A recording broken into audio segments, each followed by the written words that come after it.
Hi everyone, welcome back to the Discovery Passage Aquarium video series. Today we have a very special guest, and it is the molted exoskeleton of the Puget Sound King Crab. So these animals are very rare, and finding one of their molted exoskeletons is even more rare than that. So as you can see, if we measure this animal out, you can see that it is just under 27 centimeters across, and the maximum recorded length of one of these animals' carapaces is 30 centimeters. So now that this animal has left this molt behind, the animal that produced this is actually going to be quite close to as big as these animals get. So again, very cool. So what we're going to do is we're going to take this animal apart. We're going to look at the different portions of the animal, and then we're going to piece it back together. So let's start off by talking about the carapace. So the carapace is by far the largest portion of the crab, and you can see that it's covered in all of these knobby and sharp projections.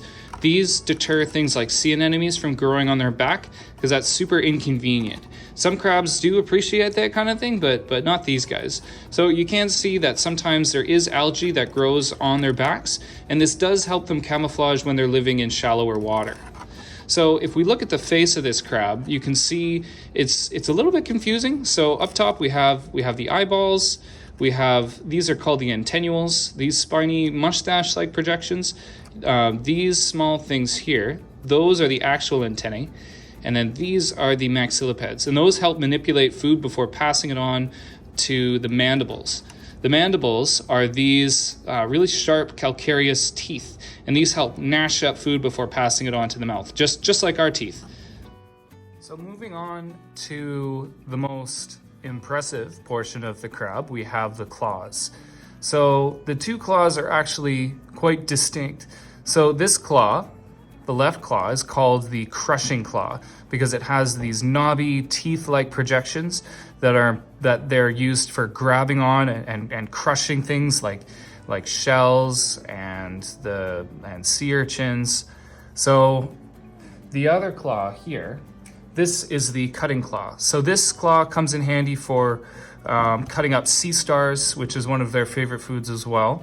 So to do a bit of a demonstration here, how this works is the crab might grab a sea star with their crushing claw, and then they might take their cutting claw and cut off bits of sea star to pass on to the maxillipeds to be eaten.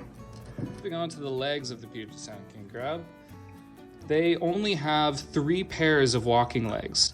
So this is the case for all king crabs, as they're not actually true crabs. They belong to a different group of animals called the anomurans. So the 4th pair of legs that is supposedly missing is actually hidden underneath the tail of the animal. So this is the tail, and under here, these are the 2 legs. So these legs are used for cleaning out the undercarriage of the crab, and when the female is carrying eggs, these actually help to scrub them down and keep them oxygenated. So now it's time to put the Puget Sound King Crab back together. So at the bottom, we have the tail. So the tail actually fits together with the carapace, just like this. And then the legs come out the side, and then the claws come out the front. So we'll put this just on the bottom like that. And then the legs come in on, so the legs come in on either side just like this. And then the claws sit right here. And then the carapace folds right over top.